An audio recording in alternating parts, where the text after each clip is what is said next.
And today's Take Note, we're focusing on the youth and elections in Uganda. Now, despite making the largest population in Uganda and Africa at large, the youth participation in policy and decision-making remains disproportionately low, especially where young people under the age of 35 constitute only 1.5% of parliamentarians across Africa. Now, today's discussion will be reflecting on the elections that have taken place in Uganda and also analyzing key outcomes, the trends, and what they mean for future electoral processes for the youths in Uganda. Joining me today, I have very amazing guests. I have Judith Nalukwago, who is the NUP LC councilor candidate, that is Makindye. Thank you for joining us. Thank you so much. I'm happy to be here. And to my extreme left is Ashraf Kakaire, who is also a youth representative. He works with the Open Space Center, an NGO that solely focuses on youth development work. Now, today the presidential candidates are starting their campaign exercise. What would you love to see them hint on, especially when it comes to the youth's top agenda? Personally, there are 4 things I would love the presidents to hit on, especially about the youth. Yes. One is youth unemployment. You know, jobs. The challenge of youth unemployment is not just a national statistic. Yes. It is something that needs immediate action. So I would love them to hit on that, and what are they going to do to make sure that these youth get employment? Not just sitting on that the problem of youth unemployment is so high. What are you going to do to make sure that these youth get employment?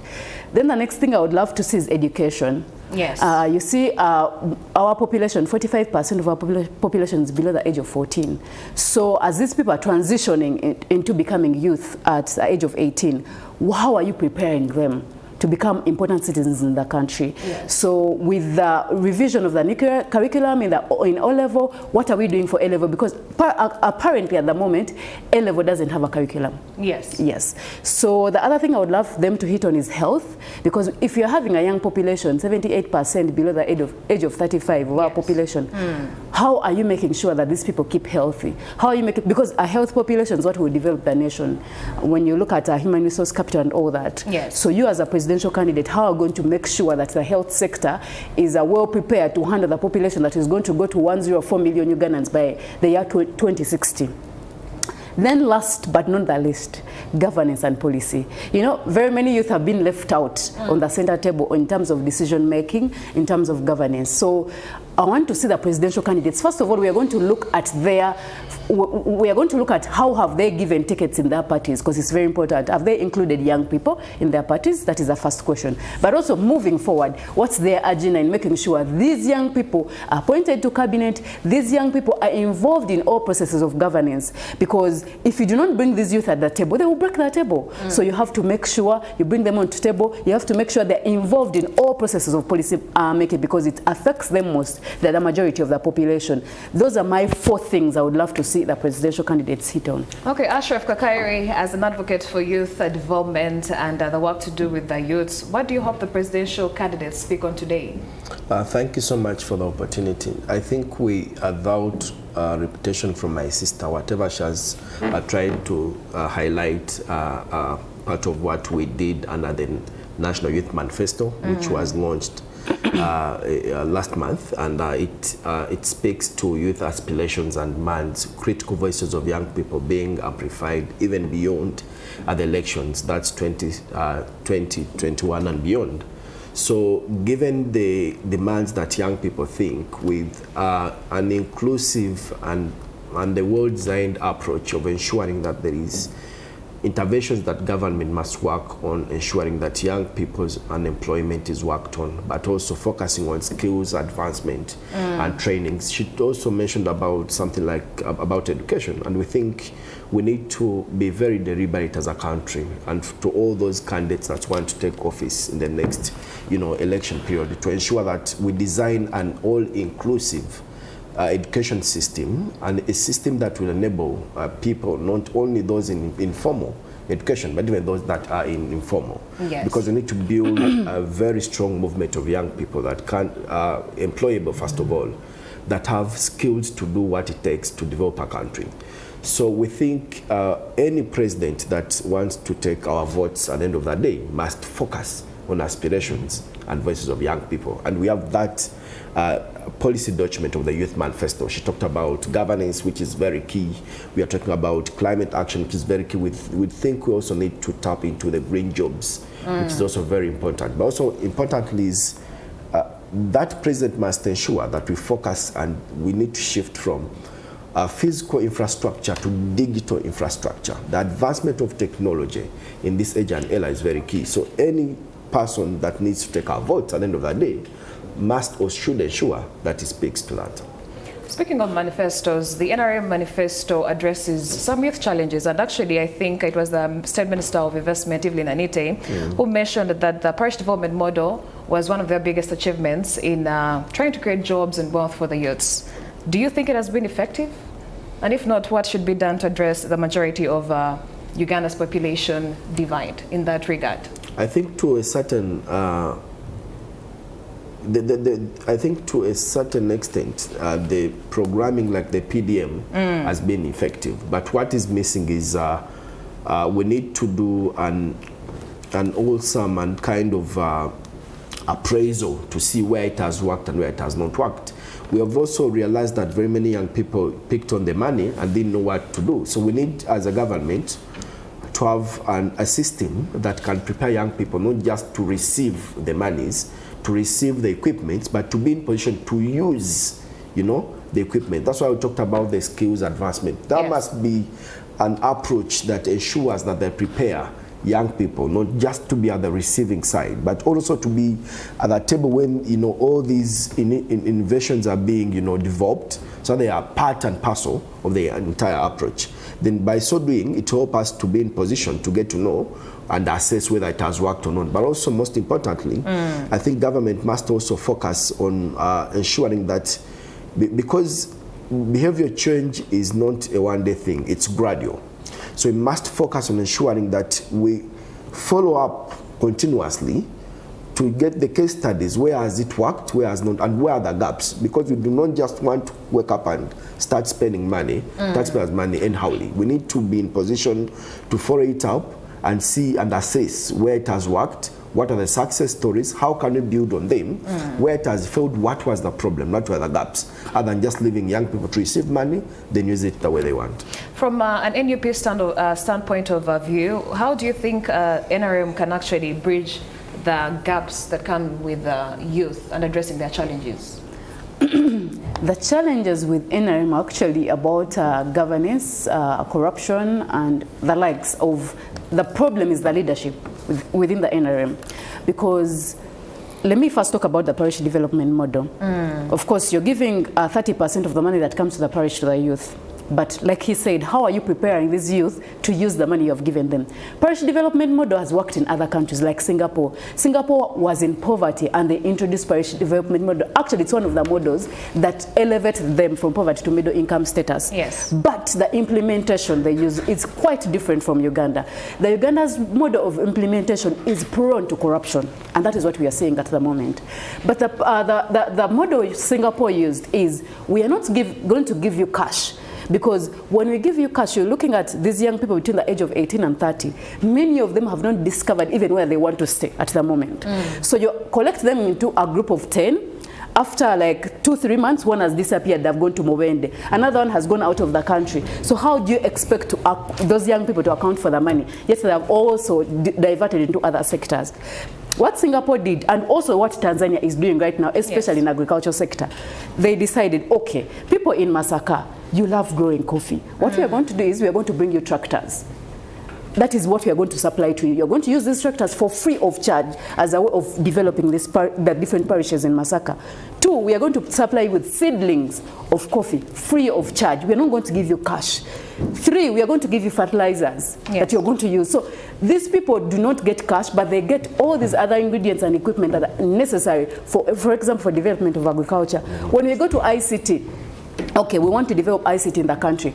Are we building innovation hubs in the different districts or different areas of the country? Because as a young person, there are so many things that ICT involves that you cannot be able to pull out money on your own and do it. But when we have these innovation hubs across the country, then the young people will get involved in ICT. So that is the way how Singapore used the parish development model to develop. So the problem with NRM is implementation of policy, and which is most of the cases their policy implementation is prone to corruption. That is why we are seeing a lot of young people are not really benefiting from the parish development model. All right, for purposes of balance, I'm glad to welcome Moses Kidega, the NRM youth member. Thank you for joining us this morning. And you may have to defend your party right now, because we want to know if the NRM manifesto actually addresses the youth challenges as we speak right now. All right, thank you very much. My name is Kidega Moses Ogenrot. I'm a member of the NRM party. Yes. And well, I think the difference that there is to make is that there is a party with a plan, and then there's a party without a plan.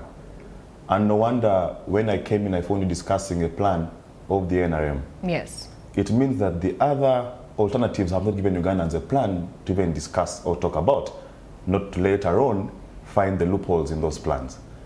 The NRM is saying that the next 5 years is about protecting the gains that we have made over time, but also creating a qualitative leap into the higher middle income status.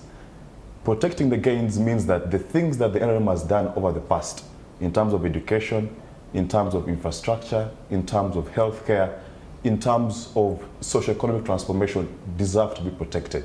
But as we do that, it's fundamental that we project our eyes into where does the country have to go for the next 5, 10, 20 years.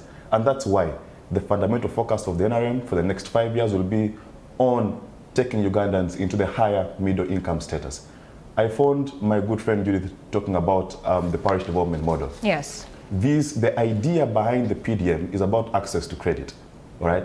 Because for so long, you will appreciate that unemployment has become a serious concern. But also public service as a sector of employment can only employ around 6,000 Ugandans. So there's so many Ugandans who every year are leaving tertiary education, are leaving universities. How can we accommodate them into the employment sector? And that's why the principle and the mischief behind the PDM, because if you look at it in isolation, you'll miss the point. The point is availing credit so that those who would love to enterprise can have access to the soft credit. But PDM is only one example. You have the Youth Livelihood Program. You have the Youth Capital Venture Fund. You have, for those whose ability can accept, we have money being put in Uganda Development Bank. But the principle behind this is that let Ugandans have access to soft credit, all right? At the end of our term in the National Youth Council, we managed to successfully have government to enforce regulations that allow young entrepreneurs at local government level to be, how should I put it? Okay, the PPDA, yes, which is Public Procurement and Disposal of Assets, has now regulations.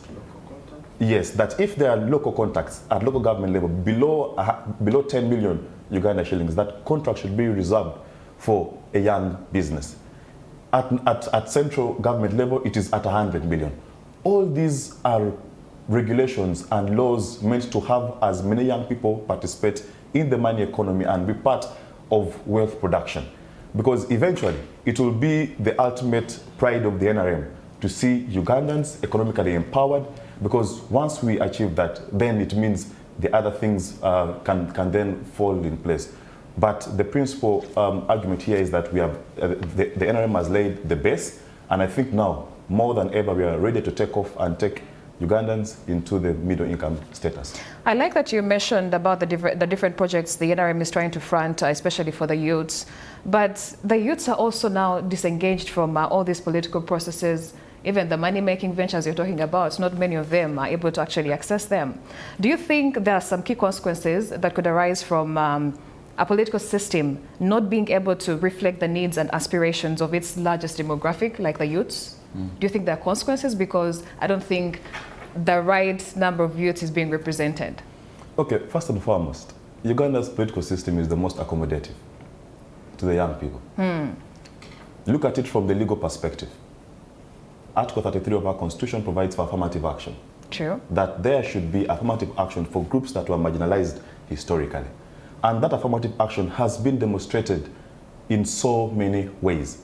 One, is that you have an entire youth council structure from the village level, village, parish, until national level. Over 600,000 democratically elected youth leaders belong to the National Youth Council. Because the idea about representation is not that we all have to be there. It's about having our voices consolidated and channeled through the right procedures to eventually find themselves on the key decision-making tables. So you have the National Youth Council that is charged with a mandate to ensure that the youth voices, their political opinions, are gathered from the lowest level possible until national. Even if you want to take it to the higher level of parliament, you have elected special interest youth members of parliament. But also, that is besides the point. The average age of members of parliament in Uganda today is 38 years old. Those are youth, all right? So no, 38 is not youth. So the average age of youth of members of parliament rather is 38 years. These are youthful members of parliament. They might not be youth by they're not considered youth, legal sense, but they are youthful members of parliament. The idea is that they should be able to appreciate the needs and challenges of young people. But you know, the risk that you're taking me into right now is that to discuss the form and not the substance. Judith Nalukwago. Just as I conclude. Yes. It's like those who are saying that we need to have a woman on the presidential ballot box. But we have had members of parliament represent women in parliament. Has that in itself brought maybe affirmative action policies for the women? I think that's where the discussion should be. But if we insist on the form that, okay, how many youth are here and there, I think fundamentally it's about the substance of the representation and the participation of young people.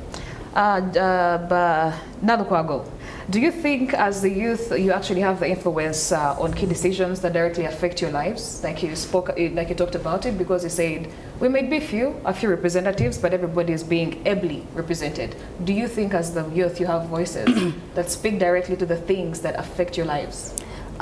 Surely, I think we do. But maybe to just chip in what he said, that youth are being represented. When you look at the cabinet of His Excellency Museveni, the average age of his cabinet is 54 years, around 54 years. Those are not youthful people. And when you look at the youth minister, he's actually in his 50s. So are they really representing the youth? And he said that it's not about the numbers or who is representing. So when you look at the structure of the youth, NYC is literally NRM. Completely. When you look at youth members of parliament, they're all NRM. So what you're saying is, it's actually not the people who are the problem, it's the party which is the problem. So if your party, NRM, has all those structures to themselves, and these people have literally done nothing in parliament, NYC has been in scandals of money. I think you've heard about them, and he's been a member in NYC. So that means that, exactly, he's been a member. He has been a member in NYC. So that means the problem is with the NRM itself as the party. So should the youth in Uganda, who are 78% of the population, still give NRM the mandate to take over governance of this country? No, they shouldn't. So the youth out there, they should know that they have a voice. The legal way, the only legal way of changing government in Uganda is through an election. That is why for us as NUP, we call upon the young people to go on the ballot. Of course, many of them have said they are going to rig the election, but what does it start with? When Museveni wanted to change government, he went into an election. Otherwise, he would have decided, you know what, I'm not going to go into this election because it's going to be rigged and all that. Let me just go to the bush straight away. But he went into an election, and it's the violence in the election, it's the rigging the election that he used to be like, you know what, Ugandans, please support me, I'm going to the bush. So Ugandans out there, we as NUP call upon you that let's first follow the legal means of changing government. Let's go to the ballot, make your voice be heard. That is why we are preaching the protest vote. Make your voice be heard into that ballot box. Okay, now let's switch gears. Yes, we're in the social media era, and it has definitely changed the way we engage with elections and politics. We have platforms like Instagram, X, Facebook, and TikTok becoming powerful tools for digital advocacy. So the question is, do you think that there's impact of social media and internet culture in boosting youth civic participation? Do you think it has helped in one or another, or the politics does not happen online? I'll put that to you. I'll put that to you. Yes, Ashraf Kakaire. Thank you. I think we, at this communication era that we are in at, and also the emerging technologies, these digital platforms have played some part in the way that young people and also as a country, we are taking part and interacting in governance questions and also processes in this country. But also, I cannot come on NTV and say that all has been well. There is some emergence of a lot of misinformation and hate talk that has been used with these digital platforms. I think by regulating these different platforms as a country, it also helps us to also ensure that our participation is meaningful for as long as when we choose to use, these digital platforms. But also that one other thing is about having information campaigns and also all these governance conversation taken to comfortable zones of young people, because most of them belong to these platforms. You'll find everyone has either an account on X or Twitter or Instagram TikTok. or TikTok. So it helps them to even watch such a program on their account. So I think we are also trying to open up boundaries for each and every one to be in position to freely access information. But I also think it is important that we, as young people, use these tools very well and carefully, because we also have a Uganda beyond the 2026 elections. Okay, as we wrap up this particular segment, for the past 5 years, it's like youths have been flourishing, especially the picture you've painted for us. Give us what the 5 years look like for the youths in Uganda. 5 years, you mean the one that ahead? Finished? Oh, 5 years ahead. Yes. I think the 5 years from where I'm seated present a lot of hope for the young people. And I'm not speaking here saying that it's all rosy. There are challenges, I agree. We have to put much more effort to address issues like corruption. We have to put more efforts to address issues such as effective service delivery. Those issues notwithstanding, I think there is hope for Ugandans and there's hope for the young people. And this hope comes in entirely basing on the principle and the manifesto. And today, our party is launching our manifesto officially. Yes. And that manifesto, as you will see it, I don't want to preempt it, but as you will see and read, presents so many opportunities for young people, opportunities to be a part of the money-making process of this country. Because for so long, the challenge that we have, that has been cross-cutting, that we all agree upon, is unemployment, poverty, and that is where the NRM wants to focus its next 5 years on. So the next 5 years are filled with hope. They are filled with availing young people with more access to soft credit for their businesses.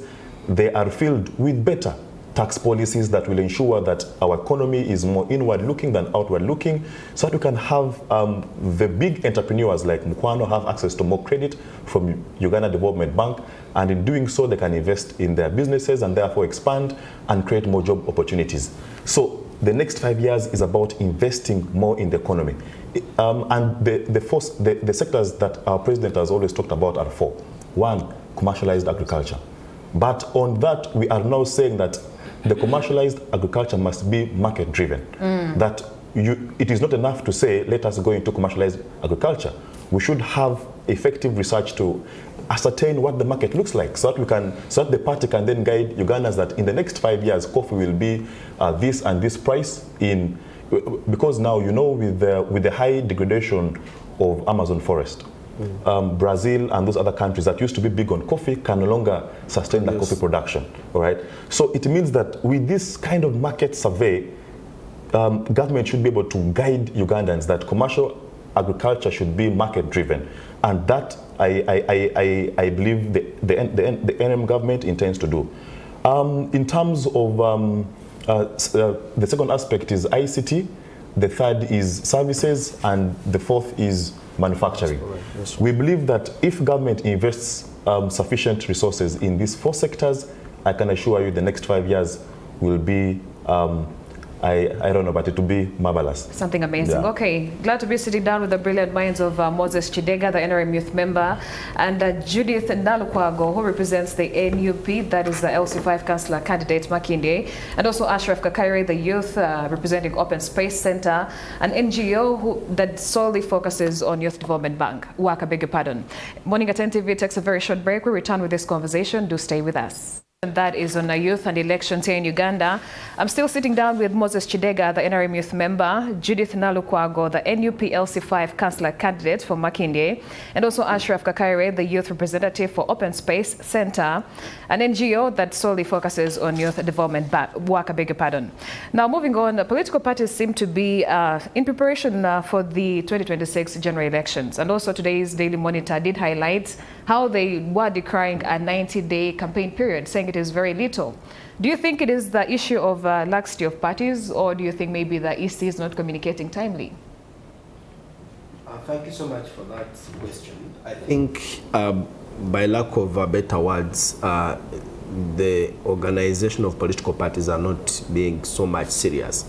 Like I said, by lack of better words, because I was on one of your platforms here last time, and I was wondering how a presidential candidate could start saying that they are missing on the signatures, and they knew that we are going to stand for presidency for all that time, because you do not wait for the 22 or 30 days that are given to you by the EC to start collecting signatures. A political party that has structures.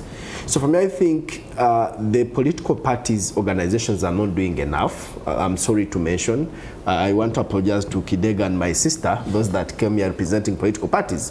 We are not doing enough in not only doing our role as political parties, but also in ensuring that we mobilize communities and society to be ready for elections. Look at what is happening internally in political parties. Even as small as choosing party flag bearers, you know, leave alone NRM that is struggling because they have to choose on each and every one in each and every village and all that. Even our sisters here, where people sit and just select and say, okay, we think Ashraf will be the best candidate. Yes. Even internally within the political parties, we are not doing enough. Look at the youth representatives in these political parties. Are they youth? For, you know, if we are to assess the women representatives, the PWD representatives, all those special interest groups, what are the systems that are within the political parties that are helping them to thrive at the end of the day? So I think we still have a lot that must be done by political parties, and I feel if we wait for election period to start preparing masses and areas, that means we are not doing enough. Political parties must start planning as much as when we lose or win an election, then we must start preparing for the next electoral period, because we need to ensure that our people understand, because we've had Mr. Semujunganda saying and trying to help us understand that this is not their struggle, it is our struggle, and you find him taking a lot of energy to emphasize that, because people will not see that. There is that mismatch between the political parties and but also most important, lastly, you asked us the first question about the manifestos. Whose manifestos are we launching? Kidega, your party is launching a manifesto in Munonyo today. PFF is launching a manifesto, and also they are launching a manifesto in Jinja. Whose manifesto are we launching? If you are talking about public policy, where does public policy start from? Because I think a manifesto should have been people-centered. When you look at the Youth Manifesto 2021-2026, we do not sit and generate the ideas. We go and make research. We question young people. What do you think government should focus on as priority number one? And unless these people tell us where do they get these ideas, so that people can own the manifesto. So when Kidega comes and speaks to the NRM manifesto, we should be in position to relate freely with it, because we understand whatever Kidega talks about comes from within us, and these are the issues that we want the government to take up on. Okay. Nalukwago, briefly, do you think for 3 months is enough time for NUP to canvass the entire country and convince Ugandans to vote for them?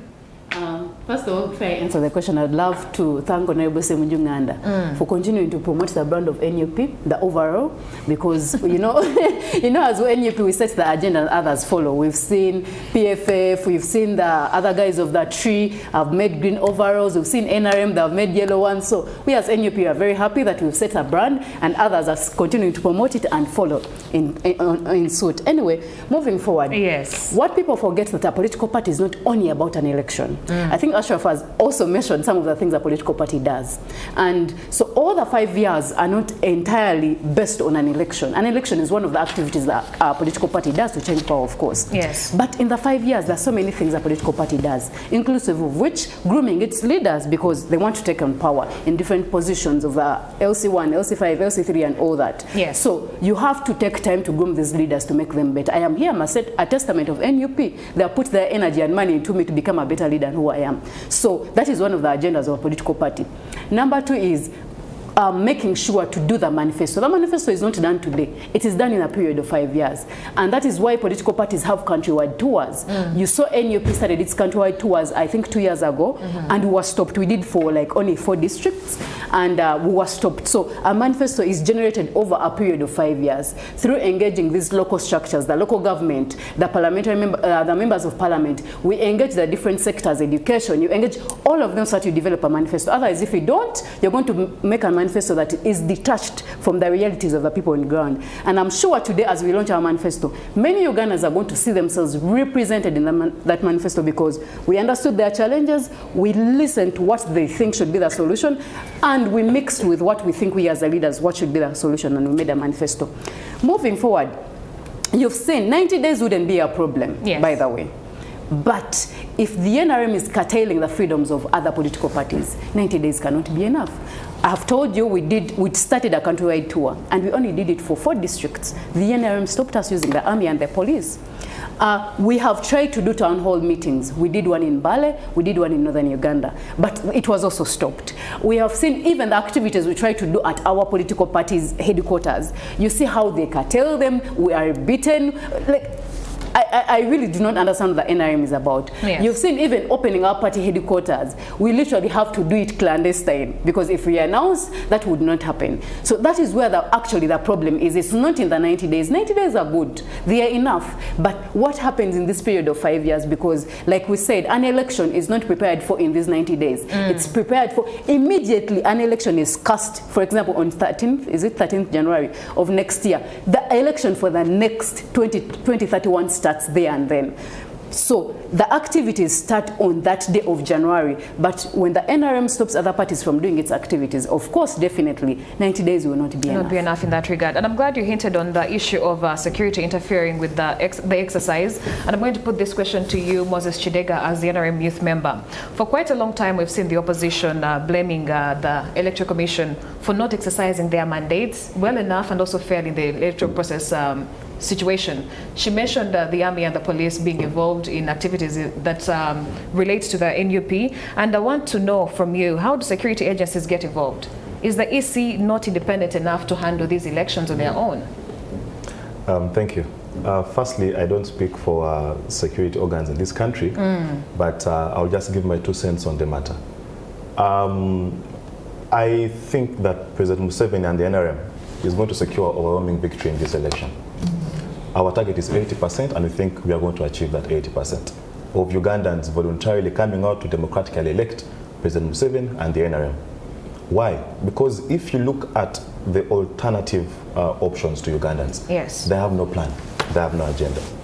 Ugandans do not feed on propaganda and hate speech. Ugandans need and deserve a plan. Ugandans are not going to an election to protest. Like the NUP is saying, protest what? What are you protesting against? One party is saying that we want to protect our gains, but also move the country into a qualitative leap into the middle income status. That is one message from one political party. The other is saying, protest vote. Now, protest vote, that in itself creates voter apathy. You're going to have people fearing to go out and vote because you've created an atmosphere of there's going to be, I don't know, some sort of protest or some sort of conflict or something. So when you create voter apathy, you then reduce the number of voters who love to participate in an electoral process. And therefore, that's how the NRM is going to register 80%. But also on top of the voter apathy that they've created, either consciously or subconsciously, is that the NRM has a good message, a clear, good message, all right? And this message has been appreciated and has sunk in to the minds and to the spirit of Ugandans. My brother here mentioned, and also Judith, an election is not an event, it's a process. in the past 5 years, the NRM has been focusing on consolidating and building structures. We had our structure elections successfully in every village in this country, in the over 61,000 villages in this country. The NRM has a 9-member youth committee, 9-member women's committee, 9-member elders committee.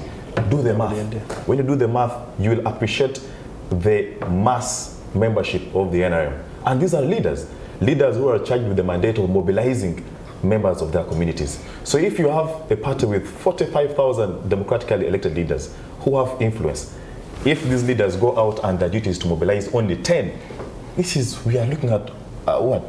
4.5 million. The number of registered voters in Uganda in this coming election is about 21 million. So if you look at the strategy of the NRM, it will not be a surprise that we shall secure 80% overwhelming victory.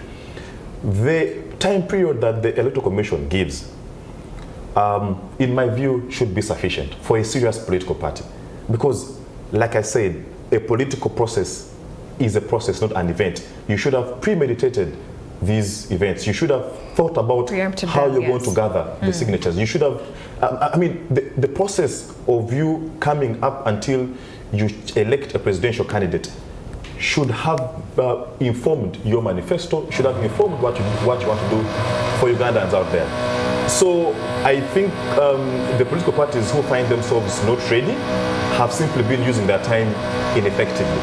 You look at, for example, the Forum for Democratic Change and PFF, they spent the past 2-3 years fighting within themselves, leading to a split. You look at the UPC, you have the Akena group vis-a-vis the Ocheno group, they're still in court. You have FDC. So, I mean, all these internal differences that these political parties orchestrate upon themselves, do you then have to blame the NRM for them? I don't think so. So, I think political parties should find means of how to organize themselves better. Where there has been interference by security organs, I think that should be condemned in the highest terms possible. And we should speak against them, because Uganda, Uganda aspires to be a democratic country. At least that is envisaged and documented in the preamble of our constitution. That we acknowledge where we have come from, the forces of tyranny and oppression, and we are saying no to that. So for a progressive country like Uganda, we must be moving towards an election that is sui generis, that allows every Ugandan to have their voice heard and not be intimidated like NUP is doing, intimidating Ugandans on the protest. I think the Ugandans deserve a message of how they'll have access to education. They want to hear your plan on how you intend to transform the economy. What is your macro and micro economic plan? Yes. What is your plan on access to education? That's what Ugandans want to hear. And that's the message that NRM is putting across. Our campaign is issue-based, not propaganda and intimidation like NUP is doing. So I think for me, what is going to make the fundamental difference in this election is the issues that the political parties are presenting to Ugandans, and whether these issues relate to their day-to-day challenges and the plans they have prospectively vis-a-vis those who are preaching apathy. Okay, now as we wrap up this conversation, I want to assess your confidence in the Electoral Commission, because you talked about the NRM not having any issues to do with the security. You actually evaded that question very well. But we saw in the recently concluded NRM SEC elections, there were accusations or allegations of irregularities happening within the party. Are you still confident that the EC is going to conduct this electoral process the way it is supposed to? I don't know which country you consider an epitome of democracy, but most people would say maybe the USA, America. 2020, Trump claimed that he had been rigged. Yes. But USA has a democracy of over 200 years old. I don't know which other country or which other democracy you consider to be an epitome of the same. But the point I'm trying to make is that democracy and elections have a challenge. And this challenge is not unique to Uganda. These are cross-cutting issues that, I mean, be it Africa or wherever you will go, elections will have a challenge. Now, that is not to say that elections cannot be better. No, that is only to acknowledge the gaps that exist. The internal process of the NRM, just like any other electoral process, will have its challenges, all right? issues of irregularity being put across, issues of the credibility of the voter registrar, issues of voter bribery. These issues happen. They are not unique to NRM, they are not unique to Uganda. They are challenges that any growing democracy is going to find itself undergoing. But that is not to say that that is the standard. We can do better and we have to do better. Now, with regards to the Electoral Commission, I think that the yardstick that we should be examining the Electoral Commission on is on their mandate. The Electoral Commission has a mandate clearly stipulated in our Constitution, I think Article 130 something. Their mandate is clearly stipulated. So you should be judging them as per their mandate. Are they conducting elections in time? Are they a free and transparent commission? Do they give equal platform to all candidates? I saw them, I saw the EC nominating presidential candidates. And as far as I could tell, candidates were given a chance to speak. They all had the chance to address media. So I think those are some of the factors that you can judge them on. Okay. Well, Article 60 and 61 of the Constitution actually do establish the functions of the Electoral Commission, and I'm glad you gave us your two thoughts. Now, as we sign out in just 30 seconds, each one of you, please give us your parting shots. I want to appreciate you for having us here tonight. You didn't want to react to I'll react. To the young people out there, we have a Uganda even beyond the 2026 elections. So I want to request that if we are participating in this election, kindly let's participate in it peacefully. Let's be agents of peace and change.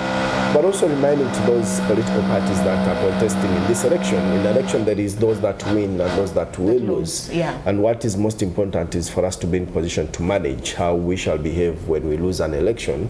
We do not want to lose this country simply because of that process. But also to the Electoral Commission and the Ugandans, I don't want us to consider an election as an event just we do to tick boxes. It should be a process of us ensuring that we are going to get people that will manage public resources and finances and policies for the next 5 years. So when handling it and preparing for it, we should consider it one of those most important processes in the country, because they determine a lot that will happen after the election. Thank you so much, Ashraf Kakaire. Now let's hear from you, Judith Nalukwago, your parting shots in a few seconds. I'm very happy that NRM is intimidated. Kidega just said that we have intimidated them. The NRM is intimidated. You are intimidating and voters. I am very happy that they are, because we are coming. You're intimidating voters. Anyway, to talk about the protest vote, I think NRM has a problem with English. That's why we transferred, we changed the protest vote into different languages so that they can also understand, for their better understanding. Protest vote is the means in which we are going to acquire the presidency.